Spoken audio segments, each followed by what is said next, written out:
اس لیے آپ دیکھ رہے ہیں کہ ٹرمپ صاحب جو ہے وہ کوشش کر رہے ہیں کہ جلد از جلد اس چیز سے باہر نکلا جائے. جی راشد ولی صاحب بہت شکریہ, تھینک یو فار جوائننگ. یہ بتائیے گا کہ ایران واز اپ اگینسٹ اسرائیل, ایک ملٹری مائٹ ہے, دوسری جانب امریکہ سپر پاور ملٹری مائٹ. جس طریقے سے وہ لڑے اور جس طریقے سے اسرائیل میں انہوں نے اپنے اہداف کو نشانہ بنایا, اگر پیورلی ملٹریلی اس کا آپ انالیسس کریں تو کیسے کریں گے؟ دیکھیے پیورلی ملیٹریلی تو بڑا ڈسپیشنیٹ آپ کو انالائز کرنا چاہیے چیزیں, اور شروع سے یہ deck was heavily loaded against Iran, اور ان کے پاس بڑی محدود آپشنز تھی. ایئر فورس تھی نہیں, نیوی نہ ہونے کے برابر ہے. اس کے بعد لے دے کے یہ بیلسٹک میزائل تھے, کوئی ہائپرسونک کو جس کے بارے میں باتیں ہو رہی تھیں اس طرح کے میزائل بھی ان کے پاس نہیں ہے. ایکچولی یہ بیلسٹک ہی ہیں جو کہ جب ایکزو ایٹماسفیرک سے وہ ان کا آتا ہے دوبارہ ballistic trajectory in side the atmosphere, تو وہ ہائپرسونک کی سپیڈ پہ آ جاتے ہیں. مگر آل سیڈ اینڈ ڈن انہوں نے اپنے ریزولو کا تو مظاہرہ کیا. اب جو کچھ ان کے پاس تھا وہ اسرائیل پہ انہوں نے حل کیا.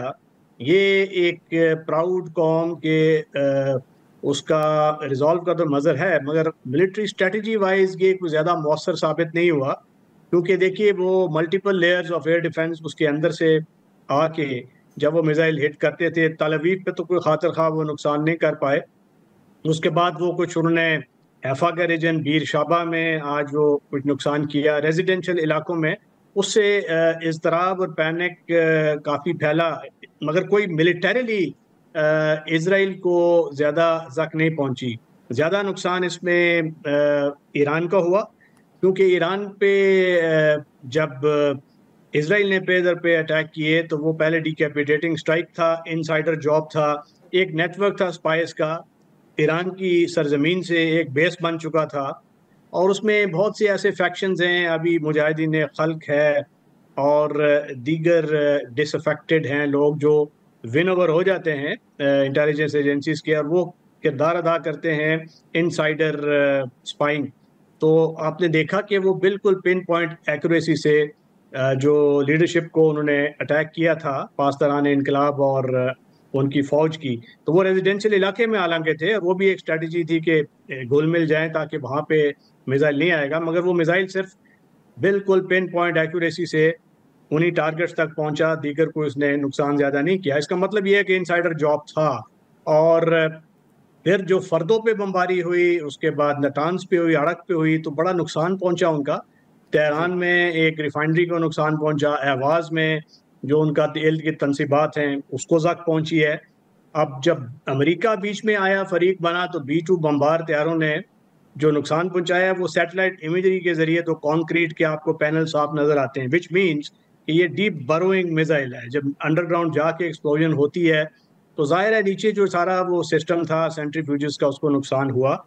مگر جو بام ڈیمیج اسیسمنٹ ہے وہ جب تک satellite imagery alone is not sufficient, وہ آن گراؤنڈ جا کے جب اس کو انشور نہ کیا جائے کہ کیا کیا ڈیمیج ہوا ہے. تابکاری کی تو کوئی اطلاع نہیں دی ابھی تک IAEA نے. اس کا مطلب یہ ہے کہ جو افسودہ شدہ یورینیم تھی وہ کیسکیڈز میں وہاں سے وہ ریلوکیٹ ہو گئی ہے. اب وہ کہاں ہوئی ہے وہ کسی کو کچھ اس کا علم نہیں ہے. اور ایک جوہری صلاحیت وہ بھی موجود ہے, انٹینٹ اور ریزولو بھی موجود ہے. تو اب یہ دیکھنا ہے کہ یہ کن شرائط پہ ایران نے رضامندی ظاہر کی ہے سیز فائر کی, کیونکہ بیک ڈور روابط تو تھے رشیا کے ساتھ. وہ انہوں نے ریکویسٹ کی تھی, رادر ان کو اپنی مدد کو آنے کو بھی کہا تھا. چین کے ساتھ روابط تھے, امریکہ کے ساتھ ان کے روابط تھے, اور یہ انڈیا شروع دن سے ایرانی قیادت دے رہی تھی کہ آپ ہم جب تک ہم پہ بمباری روکی نہیں جائے گی ہم نہیں روکیں گے. تو انڈائریکٹلی اس کا کہنے کا مقصد تھا کہ وہ سیز فائر کی طرف آنا چاہتے, مگر کن شرائط پہ, کیا وہ اسرائیل کی جو شرط ہے کہ جو یورینیم کی جو افسودگی ہے اس سے دستبردار ہو جائیں, کیا اس پہ تیار ہیں, یا جو ان کی خواہش ہے کہ وہ پیسفل نیوکلیئر پرپزز کے لیے جو ان کا پروگرام ہے افسودگی کا وہ جاری رکھیں اور IAEA کی سیف گارڈز میں آ جائیں, کوئی وایا میڈیا نکلے اور کوئی قابل قبول حل نکلے جو امریکہ کو بھی قابل قبول ہو, اس کو اسرائیل کو بھی اور ایران کو. مگر مجھے لگ ایسے رہا ہے کہ نیتن یاہو کی خواہش ہے کہ یہ ریجیم چینج کی طرف معاملہ جائے, اور لگاتار اس جنگ کا پھیلاؤ وہ ان کے الیکٹورل پراسپیکٹس کے لیے بھی اور مفید ہے. ان کا اور بریگیڈیئر صاحب بالکل ان کا بنیادی مقصد بھی جو انہوں نے اگریشن کی ایران پر وہ یہی تھا. پروفیسر صاحب یہی سوال میں آپ کے پاس لے کے آؤں گا کہ جس طرح بریگیڈیئر صاحب نے کہا کہ ان کا مقصد جو تھا ایک تو ایٹمی تنصیبات کو نقصان پہنچانا ختم کرنا، دوسرا ان کا جو مقصد تھا بڑا وہ ایرانی حکومت کو چینج کرنا جسے وہ رجیم چینج کا نام دے رہے تھے. ان دونوں میں خاطر ہمارے پاس شواہد نہیں ہے کہ ایٹمی تنصیبات کو کتنا نقصان پہنچا، آف کورس جس طرح بریگیڈیئر صاحب کہہ رہے تھے، لیکن ایسا لگتا ہے کہ یہ جو ایرانین رجیم ہے وہ تو اب مزید مضبوط ہو گیا ہے بجائے اس کے کہ اس کو چینج کیا جاتا. آپ ایگری کریں گے اس سے؟ جی، میں پہلے اس سے آپ کو بتاؤں کہ میں یہ جو فیلڈ ہے میں اس کا ماہر نہیں، ملٹری کی بریگیڈیئر صاحب کو بہتر پتا ہوگا، لیکن جو میں مشرق وسطیٰ کی پولیٹیکل اکانومی کو دیکھتا ہوں تو میرے خیال میں 3-4 ایسے عوامل ہیں جو ہمیں یہ بتاتے ہیں کہ اسرائیل اپنے مقاصد مکمل طور پر حاصل نہیں کر سکا. ایک تو یہ کہ اسرائیل کا جو پورے عالمی دنیا میں اور خاص کر مشرق وسطیٰ میں ایک خاص طرح کا اپنا تاثر بھیجتا ہے کہ ہم ناقابل تسخیر ہیں، یعنی ہم انوینسیبل ہیں. تو وہ جو انوینسیبلٹی ہے وہ بریک ہو گئی ہے، کیونکہ آپ نے دیکھا کہ ایرانی میزائل مختلف شہروں میں لگے، روز سائرن بجتے تھے، لوگ ڈسپلیس ہوتے تھے، عمارتوں کو نقصان پہنچتا تھا. حائفہ میں بھی نقصان ہوا. اب کتنا نقصان ہوا اس کے ہمارے پاس کوئی انڈیپینڈنٹ آزادانہ وہ نہیں ہے ایسٹیمیٹس، لیکن خاصا نقصان بھی ہوا. دوسرا یہ کہ جوہری پروگرام جو ہے وہ اس میں اگین جو انٹرنیشنل ایکسپرٹس کہہ رہے ہیں وہ یہ کہتے ہیں کہ کوئی خاص یعنی ظاہر ہے ان کی تنصیبات کو تو نقصان پہنچا، لیکن وہ جو ان کی صلاحیت ہے اس کو خاص نقصان نہیں پہنچا. حالانکہ ان کے انجینئرز کو بھی مارا گیا، بہت ساری ویب سائٹس کو بھی کیا گیا، لیکن بائی اینڈ لارج وہ انٹیکٹ ہے. اور تیسرا جو بھی آپ نے فرمایا کہ جو اگر اس کا مقصد یہ تھا کہ رجیم چینج ہوگی تو وہ بھی اس کے نتیجے میں کوئی ایرانی جو سیاسی سٹرکچر ہے اس میں کوئی بڑی تبدیلی اس وقت آپ دیکھتے نہیں ہیں. اور چوتھی چیز جو میں کہوں گا وہ یہ ہے کہ اسرائیل کی ولنریبلٹی بھی ایکسپوز ہوئی، یعنی اسرائیل کی ابیلٹی کہ وہ بار بار حملہ کرے، اس کا دار و مدار، اس کا انحصار امریکہ کی حمایت پہ ہے. اور نتنیاہو صاحب کا اس بات پہ اگری کر جانا کہ سیز فائر ہوگی اس چیز کی گواہی دیتی ہے کہ وہ ان کی کانسٹنٹ جو ہے انحصار ہے امریکہ پہ، اور جب امریکہ کہتا ہے کہ ہم مزید سپورٹ نہیں کر سکتے تو ان کے لیے بہت زیادہ آگے جانا مشکل ہوگا. تو میرے خیال میں یہ اگر آپ اس کا آن بیلنس دیکھیں گے تو اس میں ایران نے اپنے آپ کی اپنی ریزیلینس کو اسٹیبلش کیا ہے، لیکن جس طرح بریگیڈیئر صاحب نے فرمایا کہ ان کی جو ولنریبلٹیز ہیں، جو کمزوریاں ہیں، خاص طور پہ جو ایئر ڈیفنس سسٹم ہے اور ان کا یعنی پروٹیکشن نہ کرنا، اپنے پورے ایئر فورس نہیں ہے، یہ ساری چیزیں I'm sure اس کے اوپر وہ کام کریں گے. میرے خیال میں ایک لحاظ سے جو بہت بڑا اس کا اثر ہوگا وہ ایران کی معاشرے کے اندر ہوگا. جس طرح میں اکثر پروگراموں میں کہتا رہا ہوں کہ ایران میں مختلف طبقات ہیں اور ان کے درمیان جس طرح کسی بھی معاشرے میں ہوتا ہے مختلف طرح کے نقطہ نظر ہے. اس میں آپ دیکھیں گے کہ اب زیادہ سے زیادہ ایران کا جو ایگزسٹینشل تھریٹ ہے، جو ہمارے ہاں بھی ہندوستان پاکستان کے معرکے کے بعد آیا کہ لوگوں کو یہ فیل ہوتا ہے کہ ہمیں ایک ایگزسٹینشل تھریٹ ہے، ہمارے وجود کو خطرہ ہے، چنانچہ ہمیں جو قومی سلامتی ہے اس کو آگے لے کے جانا پڑے گا. لیکن اس کے باوجود آنے والے سالوں میں میرے خیال میں جو بہت بڑا ایک چیلنج درپیش ہوگا ایرانی حکومت کو وہ یہ کہ وہ کیسے سینکشن سے باہر نکلیں اور اپنی معیشت کے لیے آسانیاں پیدا کریں، کیونکہ پچھلے جو 7-8 سالوں کی سینکشنز ہیں اس نے ایرانی معیشت کی کمر توڑ دی ہے. ان کا جو متوسط طبقہ ہے وہ بھی بہت زیادہ سفر کر رہا ہے اور ان کی حکومت کے خلاف تھوڑے یعنی اپوزیشن بھی رہی ہے. تو ایرانی حکومت کا دل ہوگا کہ وہ کسی طرح کی ایسی ڈیل ہو کہ جس سے یا انٹیگریشن ہو انٹرنیشنل اکانومی کے ساتھ جس سے ان کی معیشت کا پہیہ چلے. لیکن ظاہر ہے کہ وہ لابیز جو ایران کو ایک جوہری طاقت نہیں دیکھنا چاہتی وہ ایک مضبوط ایران بھی نہیں دیکھنا چاہتی. ہمارے لیے پاکستان کے لیے میرے خیال میں یہ خوشائند بات ہے کہ ایک آزاد خود مختار ایران ہمارے بارڈر پہ بہتر ہے کمپیئر ٹو ایسا ایران کہ جو پراکسیز ہو دوسری پاورز کی. تو ہمیں بھی اب بہت دیکھ سمجھ کے آگے چلنا ہے اور جو ایران کو چیلنجز درپیش رہے ہیں ابھی تک وہ ہمیں بھی درپیش ہے. ہمارے ہاں زیادہ اسٹریٹجک کلیئرٹی ہے، ہماری ملٹری ڈیفنس بھی بہتر ہے جس طرح ہندوستان کے ساتھ ہماری جنگ تھی اس میں سامنے آیا، لیکن ہماری جو اندرونی خلفشار ہے اور اندرونی محاذ پہ بہت سارے چیلنجز ہیں، ان کو ہمارے پالیسی ساز لوگوں کو اچھے طریقے سے ریزالو کرنا پڑے گا۔ ناظرین، وقت ہو چاہتا ہے ایک بریک کا، جس کے بعد یہ گفتگو جاری رکھیں گے۔ ویلکم بیک ناظرین، آکسفورڈ سے ہمارے ساتھ موجود ہیں پروفیسر عدیل ملک اور دفاعی تجزیہ کار بریگیڈیئر ریٹائرڈ راشد ولی صاحب بھی ہمارے ساتھ موجود ہیں۔ بریگیڈیئر صاحب، جو پروفیسر صاحب نے آخر میں بات کی پاکستان کے کانٹیکسٹ میں، پاکستان نے جس طرح سے انڈیا کے ساتھ کانفلکٹ میں ایک اپر ہینڈ ہمیں حاصل ہوا، اور ساؤتھ ایشیا میں ایک جو مائٹی انڈیا کا کانسیپٹ تھا ماڈرن کنونشنل وارفیئر میں، وہ اور یہ ڈیفنس تھنک ٹینکس یہ کہہ رہے ہیں کہ وہ اس کانفلکٹ کے نتیجے میں وہ کافی ڈیمیج ہوا ہے۔ اب پاکستان کی آگے اسٹریٹجی جو ہے وہ کیا ہونی چاہیے جو خطے کی موجودہ صورتحال بن گئی ہے اس میں؟ دیکھیے، پاکستان کو بہت کیئرفل رہنے کی ضرورت ہے۔ آپریشن سندور بقول پرائم منسٹر مودی ختم نہیں ہوا، وہ زخم خوردہ ایک اینٹی ہے اور آئیڈیالوجیکلی بہت ایکسٹریمسٹ فرنج ہے، جن کی بنیاد ہی نفرت پہ ہے انٹرنلی، اور وہ اس سے ابھی تک صرف نظر نہیں کیا، اس شکست سے انہوں نے، اور ریکنسائل نہیں کیا۔ وہ ضرور موقع کی طاق میں ہوں گے، اپرچون مومنٹ دیکھ کے وہ دوبارہ حملہ کریں گے۔ سو ہمیں بہت کیئرفل رہنا پڑے گا، سفارتی محاذ پہ بھی اور اندرونی محاذ پہ بھی، اور اپنا پاؤڈر ہمیں ڈرائی رکھنا ہے۔ ہماری آرم فورسز میں کنونشنل ڈیٹرنس کی بھی اور نیوکلیر ڈیٹرنس دونوں کی بڑی اچھی صلاحیت موجود ہے، تو بھارت کو جو نیکسٹ ٹائم یہ سٹیپ لینے سے پہلے کئی مرتبہ سوچنا پڑے گا، مگر چوکے گا نہیں وہ۔ یہ میری یہ اسیسمنٹ ہے کہ وہ ایک مرتبہ دوبارہ کوشش کرے گا، انلیس کوئی اندر سے کوئی پولیٹیکل چینج آئے، بھارت کے کوئی سوچ میں تبدیلی آئے۔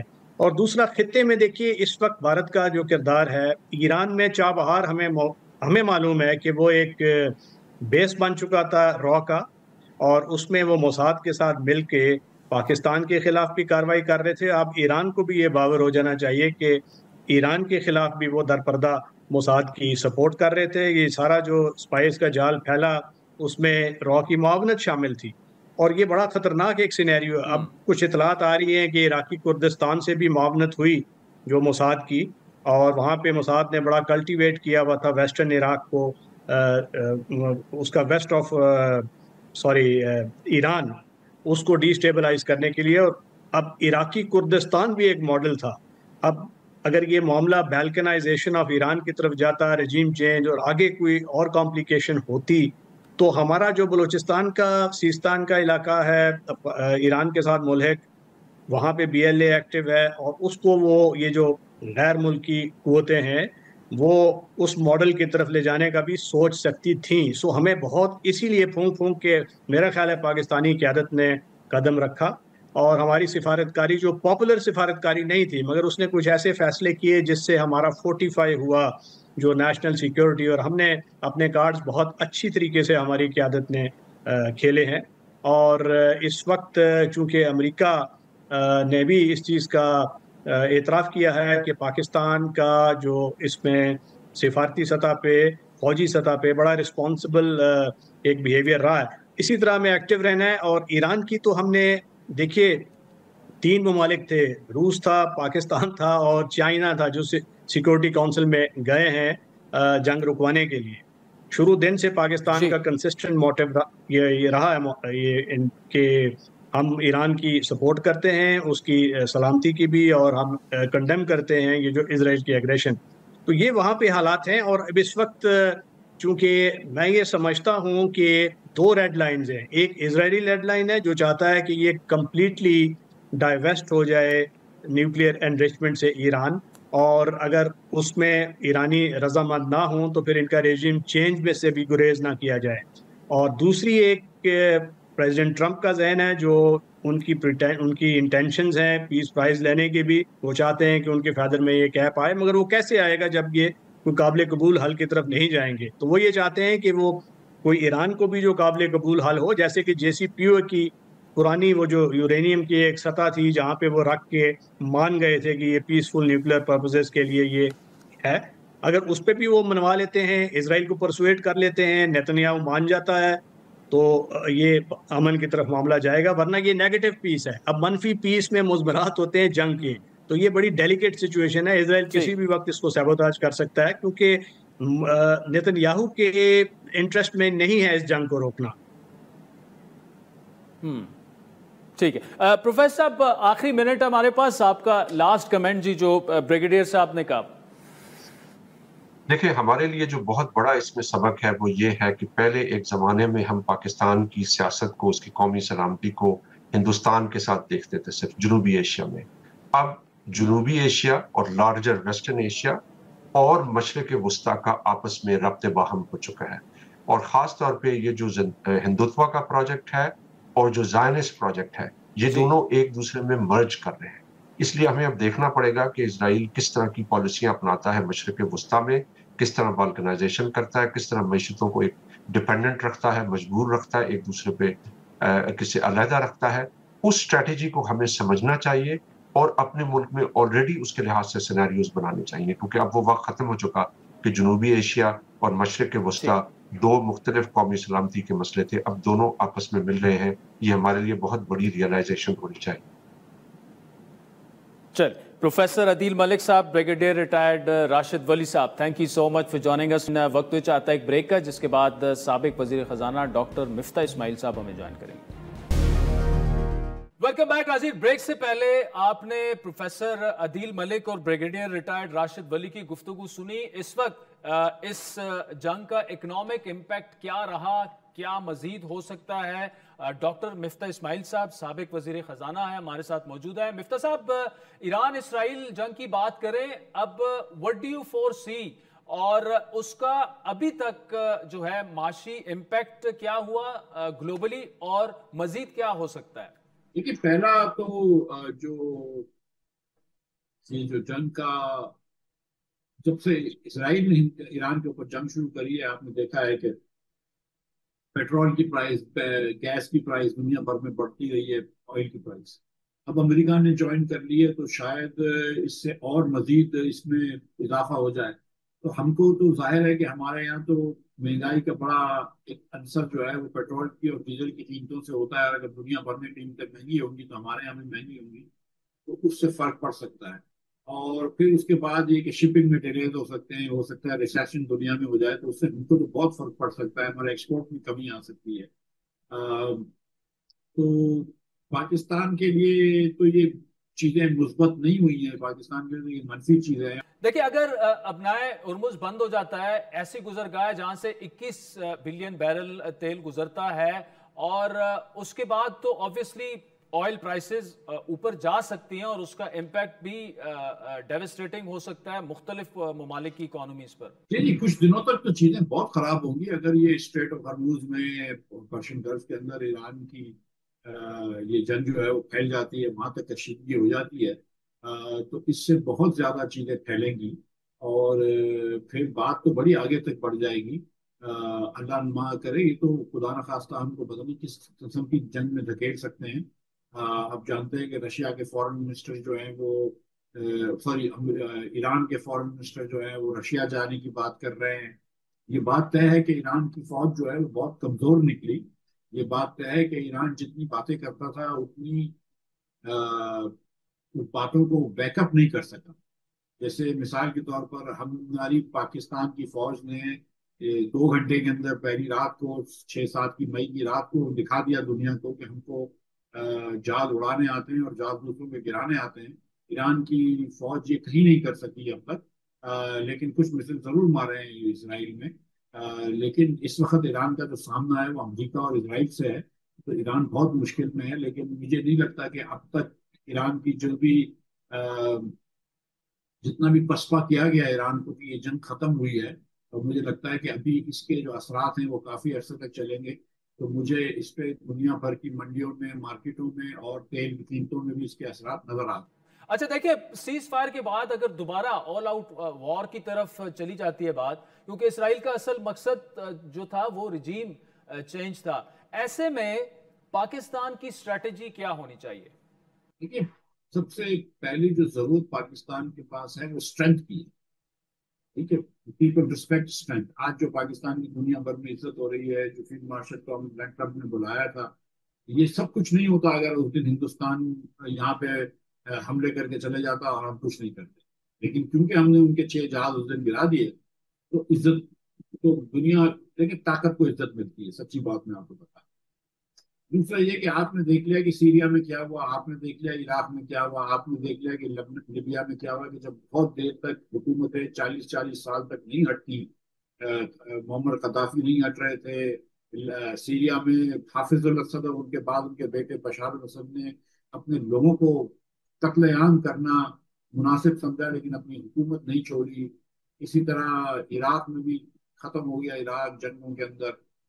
تو یہ رجیم چینج وغیرہ جو ہے نا, یہ امریکہ کے لیے یا مغربی ممالک کے لیے کہنا آسان ہوتا ہے. ان کو بیٹھے بیٹھے دور سے یہ رجیم چینج ہوتے ہوتے ادھر بڑی شہادتیں ہو جاتی ہیں, لاکھوں لوگ مر جاتے ہیں اور ممالک تباہ ہو جاتے ہیں. اور یہ رجیم چینج ہو جائے اس کے بعد ایران کے کتنے حصے ہوتے ہیں یا ایران ایک ہی حصے میں رہتا ہے اور کیا ہوتا ہے یہ نہیں پتا. ہمارے پاس ایک چیز جو ہے کہ گو کہ ہماری جمہوریت نہیں ہے ہمارے ملک میں, اس قسم کی جمہوریت نہیں ہے جس کو ہم جمہوریت سمجھتے ہیں. لیکن کم از کم یہ ہے کہ ہمارے ملک کو اللہ کی مہربانی سے ٹوٹنے کا ڈر نہیں ہے, اور کوئی دوسرا ملک آگے رجیم چینج نہیں کر سکتا. ہمارے پاس اتنی اسٹرینتھ ہے, اور خدا نہ خاصہ اگر کچھ ہو جاتا ہے تو ہماری فوج جو ہے وہ حکومت کو ڈائریکٹ کنٹرول بھی کر سکتی ہے. ایران کے اندر ایک تو یہ ہو سکتا ہے کہ اگر ایران کا یہ جو اسلامک ریولوشنری گارڈ ختم ہوتا ہے, اور یہ it is very hated by the Iranian people, Iran کے لوگ جو ہیں وہ ایک کافی ان کی ذہن جو ہے وہ مختلف ہے, جو 40 سال 45 سال سے بیٹھے ہوئے ہیں. ایرانی اگر فری ووٹ ملے تو ایک دن میں ان کو نہ رہے. This is a really truly hated regime. اور دا فیکٹ کہ ہر تیسرا بندہ ان کا ایران کا سیکورٹی کا موساد کا ایجنٹ نکل رہا ہے, آپ کو پتا دیتا ہے یہ کہ کتنا یہ ان کا ملک جو ہے وہ حکومت ان کی ہیٹڈ ہے. لیکن نن دا لیس حکومت ہے, اور وہاں پہ مجھے نہیں لگ رہا کہ ایران کی ایک آرمی تیار ہے کہ وہ کل جا کے حکومت کنٹرول کر لے. ان کی آرمی بھی مجھے نہیں لگتا کہ اس کے اوپر ریولوشنری گارڈ بیٹھے ہوئے ہیں. ایک اور بھی قسم کی آرمی ہے, وہ 2-3 حصوں میں بٹی ہوئی ہے.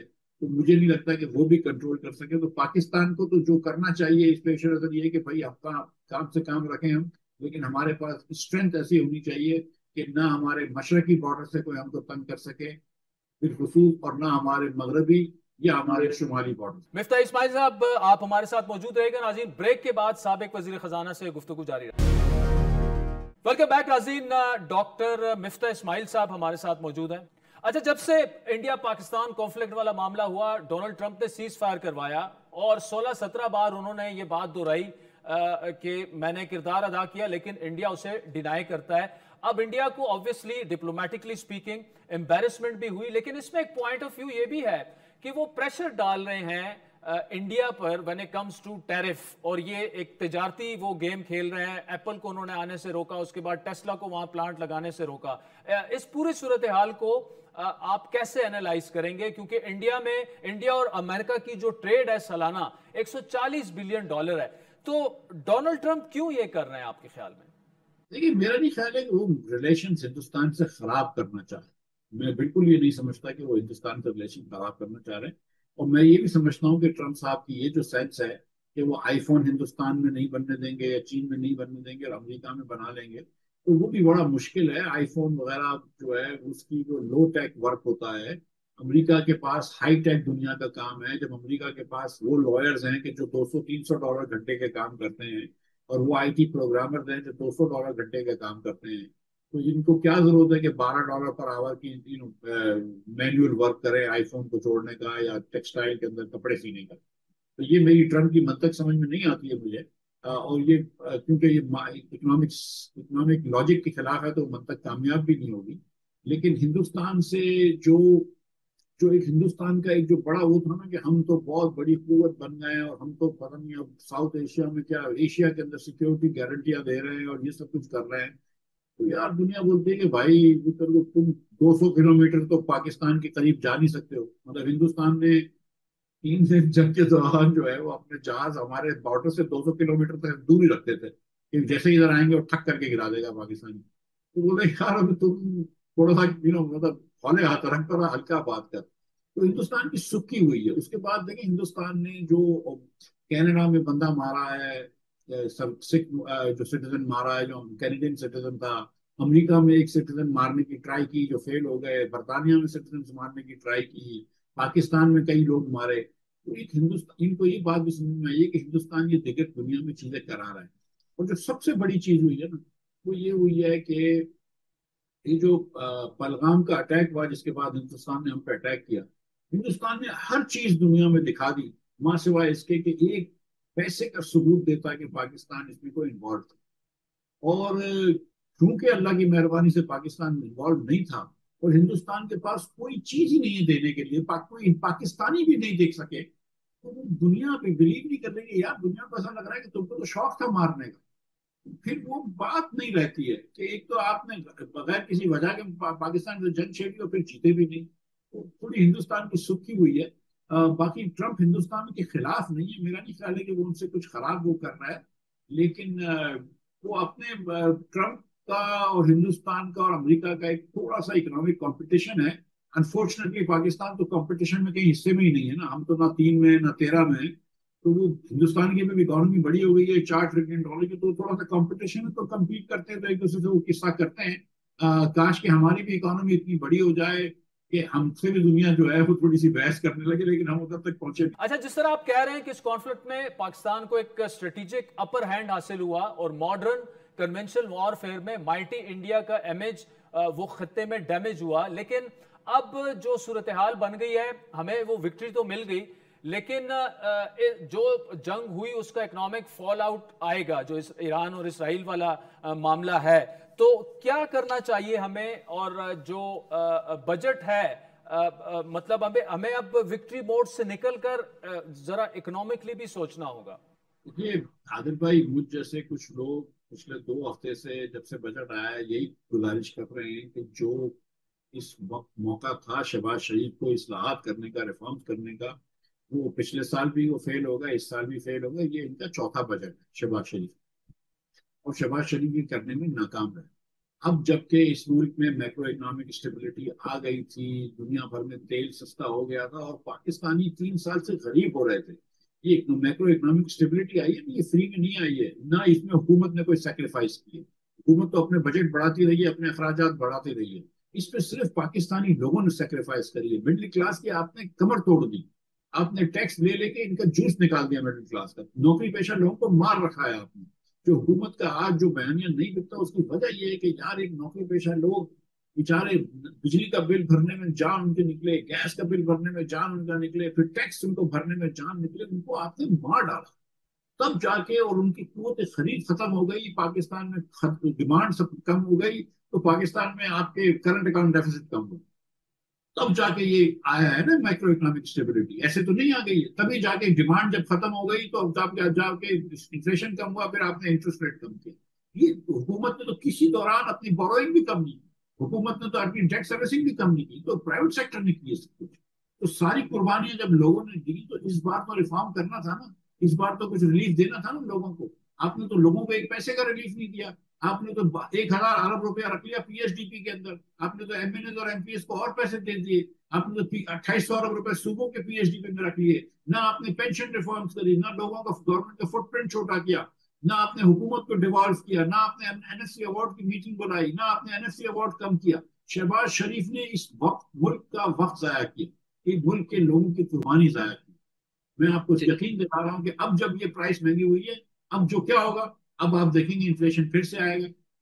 ایک تو ویسے ہی لوگ مرے ہوئے ہیں، ریلیف آپ نے دی نہیں ہے، حکومت خرچے کر رہی ہے، لیکن یہ باز نہیں آئیں گے. میں آپ کو یقین دلا رہا ہوں کہ یہ باز نہیں آئیں گے. یہ نہیں ہو جائے گا کہ شہباز شریف صاحب ٹھیک ہو جائیں گے.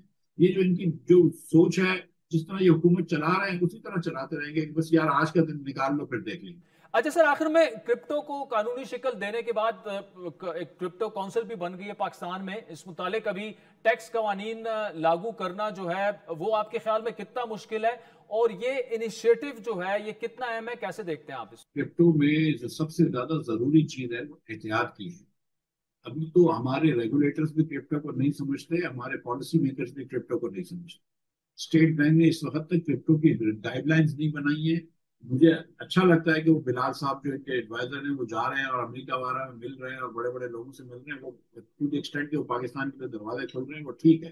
اور میں نے یہ بھی کہا ہوا ہے ٹی وی پہ کہ اگر کسی کو پاکستان یہ سمجھتا ہے کہ کچھ وہ وٹکاف صاحب کی کمپنی کے اندر وہ لبرٹی فائنینشیل میں انویسٹ کرانا ہے، تو پاکستان میں بہت سارے امیر لوگ ہیں جن کو آپ کہیں کہ آپ جا کے انویسٹ کریں، مگر حکومت پاکستان کا ایک پیسہ اس میں نہیں لگنا چاہیے، اور یہ لوگوں کے پیسے جو ہیں یہ امانت کے طور پر لوگوں کے پاس ہوتے ہیں، حکومت کے پاس ہوتے ہیں، یہ خرچ نہیں کرنی چاہیے، نمبر ایک۔ نمبر دو، ہم کو اپنا کوئی ایک پیسے کا ریزرو جو ہے وہ کرپٹو میں نہیں رکھنا چاہیے، ہمارا ریزرو US ڈالر میں پڑا ہوا ہو، یورو میں پڑا ہوا ہو، چائنیز RMB میں پڑا ہوا ہو، بس یہ کافی ہے، بہت بہت تو برٹش پاؤنڈ میں پڑا ہو، اس کے علاوہ ہم کو ہوشیاری نہیں کرنی چاہیے، کرپٹو میں کوئی ریزرو نہیں رکھنا چاہیے۔ کرپٹو کی مائننگ کمپنیز کو یہاں انکریج کرنا چاہیے، بالکل وہ آئیں مائننگ کریں اپنی، ان سے بجلی خریدیں، ہم کو بل دیں، ہم کو یہ کام نہیں کرنا چاہیے۔ The government of Pakistan is not in the business of business. We should not get into the business. But if there are crypto investors who want to come, then we should regulate it. ہمارے بینکوں کے اندر، ہمارے finance اداروں میں جو DFIs ہوتے ہیں، جو ہمارے ایکسچینج کمپنیاں ہیں، ادھر ایک جس کو کہتے ہیں چائنیز وال کھڑی کرنی چاہیے کہ یہ کام یہ کمپنیاں، بلکہ اس کو انسرکل کرنا چاہیے کہ ہمارے بینکس جو ہیں وہ کرپٹو کا کام نہیں کر سکتے۔ پتہ چلی کسی بینک نے کرپٹو میں نقصان کیا، سارے لوگوں کے ڈپازٹ اس کے پیسے چلے گئے، تو یہ ابھی تو ہوگا، نقصان ہوں گے، دنیا بھر میں اس کے فراڈ ہوتے ہیں، نقصان ہوتے ہیں، ہم کو تو سمجھ ہی نہیں آتا۔ So we really need to put a wall around Pakistani economy, and then اگر کوئی باہر کے لوگوں کو کرپٹو کرنا ہے تو ان کو ہم فیسیلیٹیٹ کر سکتے ہیں۔ ڈاکٹر مفتاح اسماعیل صاحب، thank you so much for joining us. ناظرین، آج کے پروگرام پر فیڈ بیک ضرور دیجیے گا، ہمارا ٹویٹر ہینڈل ہے @عادل شاہ زیب۔ اجازت دیجیے، خدا حافظ۔